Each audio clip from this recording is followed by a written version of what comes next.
கிறிஸ்து இயேசுவில் அன்புமிக்க அருமையான அன்னையின் பக்தர்களே,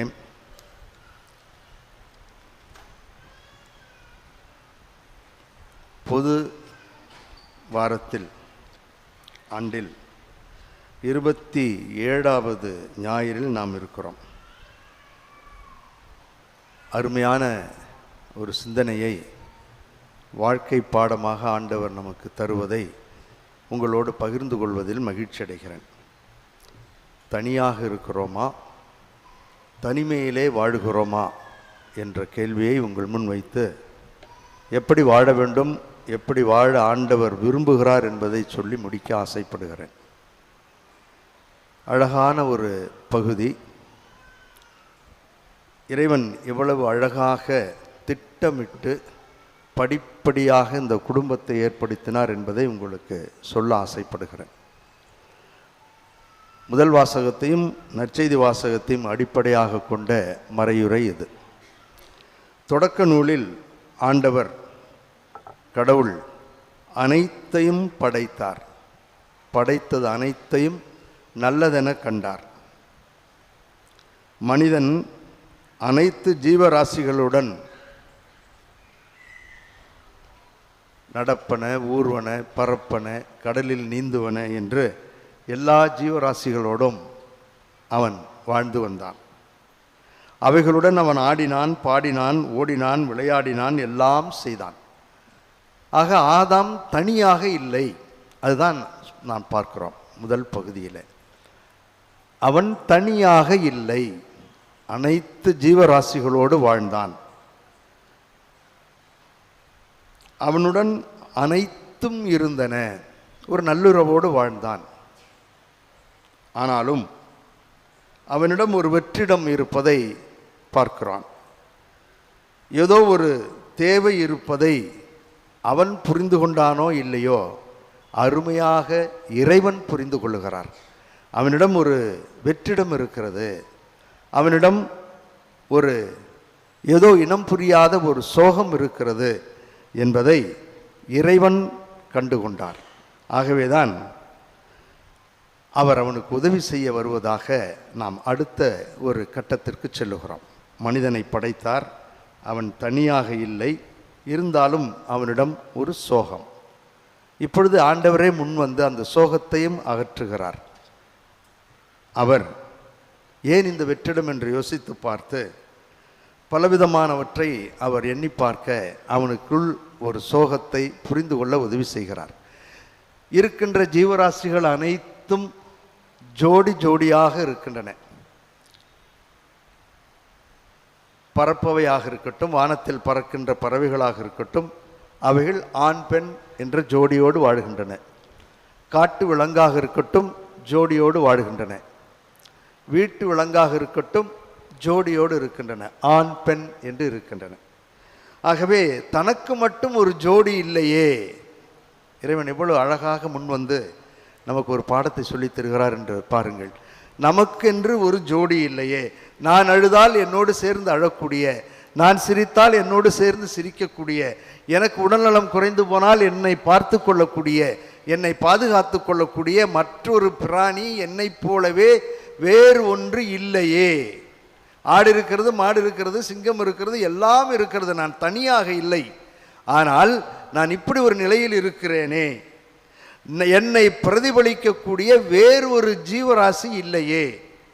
என்னை போல் என் ஆசைகளை, என் எண்ணங்களை, என் உணர்வுகளை, என் உணர்ச்சிகளை புரிந்து கொண்டு என்னோடு சேர்ந்து வாழக்கூடிய வேறு ஒரு ஜோடி இல்லையே, இன்னொரு ஜோடி இல்லையே என்பதுதான் அவனுடைய வெற்றிடம். அதைத்தான் ஆண்டவர் நன்றாக புரிந்து கொள்ளுகிறார். அதைத்தான் அந்த ஆவல், அந்த அன்பு, அந்த ஏக்கத்தை தான் மனிதன் புரிந்து கொண்டானோ இல்லையோ, இறைவன் புரிந்து கொண்டார். ஆகவே அவனுக்கு உதவி செய்ய அவன் தனிமையிலே வாடுகிறான் என்பதை அறிந்து அந்த வெற்றிடம் வந்ததை அகற்ற வேண்டும் என்று ஆண்டவரே விரும்பி செயல்படுகிறார். ஆகவே என்ன அழகாக அந்த வெற்றிடத்தை அடைக்க வேண்டும். அந்த வெற்றிடம் இல்லாமல் அவன் எப்படி வாழ முடியும்? இந்த தனிமை அவனை எப்படி வாட்டுகிறது என்பதை புரிந்த இறைவன் அன்பின் பிரதிபலிப்பாக, அவனுடைய ஏக்கத்தின் பிரதிபலிப்பாக, உணர்ச்சிகளின் பிரதிபலிப்பாக, அவனுக்கு இணையான, அவன் புரிந்து கொள்ளக்கூடிய வேறொரு ஜோடியை அவர் உருவாக்குகிறார். அவர்தான் இந்த பெண்மணி ஏவாள். ஆகவே தனியாக அவன் இல்லை, தனிமையிலே இருக்கிறான் என்பதை அறிந்த அவர் தனக்கு ஏற்ற துணையை தர வேண்டும். அதான் அந்த பாயிண்ட். அதைத்தான் ஆண்டவர் விரும்புகிறார். அவனுக்கு எல்லாவற்றிலும் ஈடு இணையாக இருக்கக்கூடிய ஒரு அருமையான பெண்மணியை படைத்து எல்லா தளங்களிலும் அவள் அவனுக்கு பிரதிபலிப்பாக இருக்க வேண்டும் என்று விரும்புகின்றார், படைக்கின்றார். என்ன அழகாக அடுத்த கட்டத்திற்கு செல்கிறார் என்று பாருங்கள். மனிதனை படைத்தார், அவனை ஆட விட்டார், பாட விட்டார். இப்பொழுது அடுத்த கட்டம், அவனிடமிருந்த ஏக்கம், அவன் எதிர்பார்த்த அந்த அன்பு, அவன் எதிர்பார்த்த அந்த உணர்ச்சிகள் அனைத்தையும் புரிந்து கொள்ளக்கூடிய ஜோடி ஒன்றையும் அழகாக அவனுக்கு படைத்து கொடுத்தார்.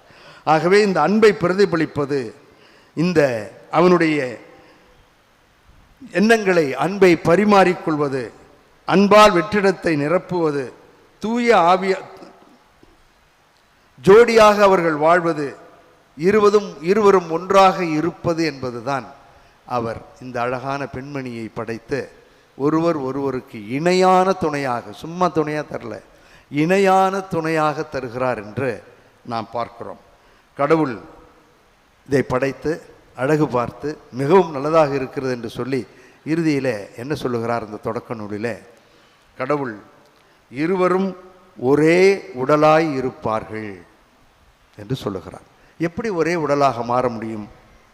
எண்ணங்கள், உணர்வுகள், உணர்ச்சிகள், மனநிலை, ஆசை, கோபதாபம் இவை அனைத்திலும் இருவரும் ஒன்றாக இருக்க வேண்டும் என்று, இருவரும் ஒரே உடலாய் இருப்பார்கள் என்று மிக அழகாக சொன்னார்.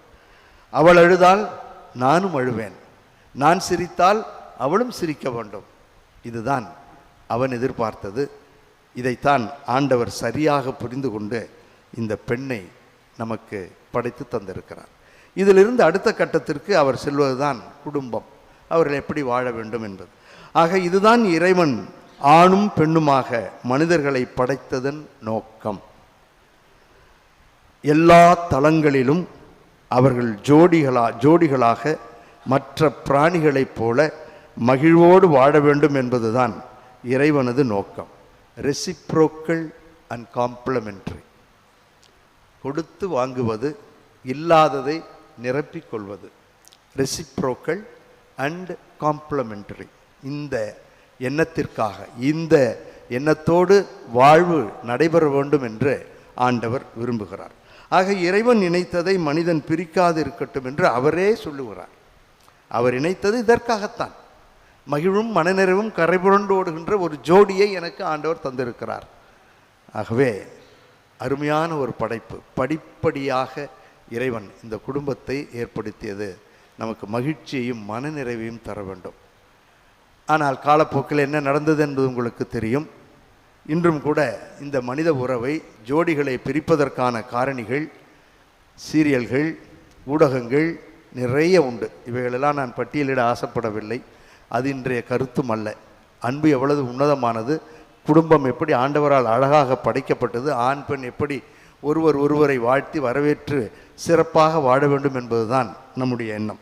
ஆகவே இவ்வாறு ஒரே உடலாய் எண்ணம், என்னுடைய நினைவுகள், உணர்வுகள், உணர்ச்சிகள் எல்லாவற்றிலும் ஒரே உடலாய் என்னால் வாழ முடியுமா, என்னால் குடும்பம் நடத்த முடியுமா? நாம் தான் சிந்திக்க வேண்டும், நாம் தான் பதில் சொல்ல வேண்டும். வாழ முடியும், வாழ வேண்டும். இறைவன் எதற்காக இந்த அருமையான திருமணத்தை, இந்த மனித உறவை, ஜோடிகளை படைத்தாரோ அந்த ஜோடிகளின்படி வாழ முடியும் என்பதை என் வாழ்வில் நடந்த ஒரு உண்மை நிகழ்வை சொல்லி உங்களுக்கு சொல்லுகிறேன். ஒரு 6-7 ஆண்டுகளுக்கு முன்பாக திருத்துறைப்பூண்டி பேருந்து நிலையத்தில் பஸ்ஸுக்காக காத்து கொண்டிருந்தேன். சற்று கூட்டம் இருந்தது. இருந்தாலும் முண்டி அடித்து ஏறி பெண்கள் பகுதியில் நின்று கொண்டிருந்தேன். அப்பொழுது அங்கே ஒரு பெண்கள் சீட்டில் ஒரு சீட்டு காலியாக இருந்துச்சு. அந்த பெண்மணி, அந்த பெண்மணிக்கு அருகில் ஜன்னல் ஓரமாக ஒரு 3-4 வயது மதிக்கத்தக்க ஒரு சிறிய கை குழந்தையும் வைத்திருந்தார்கள். இந்த இடம் காலியாக தான் இருந்துச்சு. அந்த அம்மா என்னை பார்த்துட்டு உட்காருங்க சார் அப்படின்னாங்க. நான் பார்த்தேன், இதெல்லாம் சரி வராது, உள்ளுக்குள் நான் ஒரு குரு என்பது என் உள்ளத்தில் இருந்து கொண்டே இருக்கிறது, ஆகவே வேண்டாமா பரவாயில்ல அப்படின்னு. இல்லை உட்காருங்க சார் அப்படின்னாங்க. இல்லை வேண்டாமா, நான் நிற்கிறேன், ஒன்றும் பிரச்சனை இல்லை, இது எங்கள் வீட்டுக்காரர் தான் சார், கீழே போயிருக்காரு, உட்காருங்க, வந்துடுவார், ஒன்றும் சொல்ல மாட்டாருன்னாங்க. அதோட மோசம். வந்து எந்திரிச்சோன்னே இன்னொன்று உட்கார சொன்னேன், அவர் சொன்னாங்கிறதுக்கா நீ கேட்கலாமா, அறிவு இருக்கா, அது நமக்கு தெரியும் இந்த டைலாக்லாம். வேண்டவே வேண்டான்ட்டு நான் அந்த பக்கம் நடக்க பார்த்தேன். அவங்க என் சட்டையை பிடிச்சி இழுத்து உட்காருங்க சார் அப்படின்னாங்க. என்னடா அதுன்ட்டு உட்காந்துட்டேன். அப்படி பாதி ஒரு கால் வெளியே உட்கார்ந்துருந்தேன். அவருடைய கணவர் வந்தார். வந்த உடனே நான் எந்திரிச்சேன். அவர் உட்காருங்க சாருங்கிறார். என்னடா அது, இந்த அம்மா உட்காருங்கிறாங்க, அவரும் உட்காருங்கிறாருன்ட்டு. இல்லை சார் பரவாயில்ல நான் நிற்கிறேன்னு. இல்லை சார் உட்காருங்கன்னார். அப்பொழுது அவர் சொன்னதைத்தான் உங்களுடைய சிந்தனைக்காக சொல்லுகிறேன். ஒரே உடலாக உயிராக வாழ முடியும் சார்.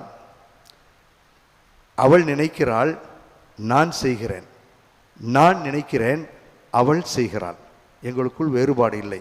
அவள் உங்களை உட்காருங்கள் நான் இருக்கிறேன் என்று தெரிந்தும் உட்காரச் சொன்னால் உங்களிடம் ஏதோ குறை இருக்கிறது, உங்களிடம் ஏதோ உங்களுக்கு உதவி தேவைப்படுகிறது என்பதற்காகத்தான் அவள் இதை செய்திருக்க வேண்டும் என்று சொன்ன பொழுதுதான் என்னுடைய கால்களிலே என்னுடைய கால் வலது காலிலே கட்டு போட்டு நொண்டியோடு ஏறி வந்தேன் என்பதை அந்த பெண்மணி பார்த்து அமரச் சொன்னாள். அதனால் இவரும் சொன்னாள், அவள் நினைக்கிறாள், நான் செய்கிறேன், நான் நினைக்கிறேன், அவள் செய்கிறாள் என்று சொன்னார். ஏன் வாழ முடியாது? இந்த காலத்தில் நடந்தது தான் சொல்கிறேன் நான். கதை இல்லை, கட்டுக்கதை இல்லை, என்னுடைய வாழ்க்கையில் நடந்த ஒரு குடும்ப சூழலைத்தான் உங்களுக்கு சொல்லுகிறேன். வாழ முடியும், வாழ வேண்டும். அந்த உரம் ஊக்கம் கடவுள் எதற்காக பெண்ணை படைத்தாரோ அதான் நான் சொன்னேன், ரெசிப்ரோக்கல் அண்ட் காம்ப்ளிமெண்ட்ரி, கொடுத்து வாங்கி நிறைவு செய்து வாழ்வது தான் நம்முடைய வாழ்வு என்ற அந்த எண்ணம் நமக்கு இருந்தால் வாழ முடியும். வாழ முடியும் என்பதற்காக 2 வாக்கியங்களை படிக்கிறேன். ஒன்று எதிர்மறையானது, வாழ முடியாது என்று சொல்லக்கூடிய ஒரு பெண்மணி, ஆனால் வாழ வேண்டும் என்று நேர்மறையாக சொல்லுகின்ற யோபு. யோபு எழுதிய புத்தகம் 2வது அதிகாரம் 9வது வசனத்தில் யோபு படிப்படியாக வீழ்ந்து போகின்ற பொழுது அவருடைய மனைவி சொல்லுகிறார். அப்போது அவரின் மனைவி அவரிடம், இன்னுமா மாசின் மேல் நிலைத்திருக்கிறீர், கடவுளை பழித்து மடிவதுதானே என்றாள். கோபம், ஆத்திரம், சிந்தனைகள் ஒன்றாக இல்லை, உயிர் ஒன்றாக இல்லை, உடல் ஒன்றாக இல்லை. ஆனால் வாழ முடியும் என்பதை மீண்டும் ஆண்டவர் சொல்லுகிறார். இவைகளை கடந்து எதிர்மறையாக சிந்தித்தாலும் வாழ முடியும் என்று ஆண்டவர் சொல்லுகின்ற ஒரு பகுதியை படித்து முடிக்கிறேன். நீதிமொழிகள் புத்தகம் 5வது அதிகாரம் 18லிருந்து 20 வரை உள்ளதை படிக்கிறேன். இவைகள் என்னுடைய வார்த்தைகள் அல்ல, வேதத்திலிருந்து தான் நான் படிக்கிறேன், விவிலியத்திலிருந்து தான் நான் படித்து உங்களுக்கு இதை சொல்லுகிறேன். உன் நீரூற்று ஆசி பெறுவதாக, அப்படி என்றால் உன்னுடைய குடும்பம் ஆசி பெறுவதாக. என்ன ஆசிர் பாருங்க என்ன சொல்றாருன்னு. அவளோ பெண்மணி, அவளோ, இங்கே நாம் மனைவி என்று கூட வைத்துக் கொள்ளலாம், அவளோ உனக்கு உரிய அழகிய பெண்மான்,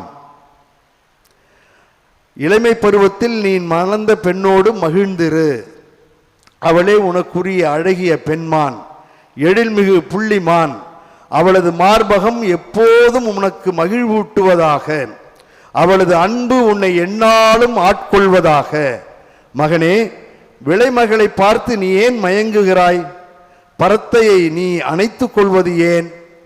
இவ்வளவு அழகாக படைத்த அந்த ஆண்டவர், புள்ளிமான், அழகானவள், உன் மார்பகம், அவளது மார்பகம் உனக்கு இதயத்தை தரும், இதமாக இருக்கும், உன்னை வாழ வைக்கின்ற நெஞ்சம் அங்கே இருக்கிறது, அதை விட்டு விட்டு ஏன் அங்கும் இங்கும் ஓடுகிறாய் என்று ஆண்டவர் கேட்கிறார். படைத்ததன் நோக்கம் இணைந்த ஜோடிகளாக வாழ வேண்டும், இணை பிரியாத ஜோடிகளாக வாழ வேண்டும் என்பதுதான். அந்த வாழ்க்கைக்கு நாம் அருளையும் ஆசிரியரையும் அள்ளித் தருகின்ற அன்னை வேளாங்கண்ணி தாய் ஒரு முன்னுதாரணமாக இருக்கிறாள். அந்த அன்னையிடம் இன்று நம்முடைய குடும்பத்தை மட்டும் யோசிப்போம். நம்முடைய குடும்பத்தில் நம்முடைய பலத்தையும் பலவீனத்தை மட்டும் யோசித்து அவளது அருளையும் ஆசிரியரையும் பெற்று மகிழ்வோடும் மனநிறைவோடும் செல்லுவோம். ஒரே ஒரு முறை வாழப்போகின்ற இந்த வாழ்வு அர்த்தமுள்ள வாழ்வாக இருக்கட்டும், ரம்மியமான வாழ்வாக இருக்கட்டும், குடும்பத்தில் ஒற்றுமையும் சமாதானமும் நிறைந்த வாழ்வாக இருக்கட்டும். கருவறை டு கல்லறை ஒரு முறை நடக்கப் போகின்ற வாழ்வு ஆண்டவருடைய அருளால் எப்பொழுதும் இணை பிரியாத இணைந்திருக்கின்ற ஜோடிகளாகவே வாழ தொடர்ந்து ஜெபிப்போம். வல்ல இறைவன் நிச்சயமாக நல்லருள் பொழிவார். ஆமீன்.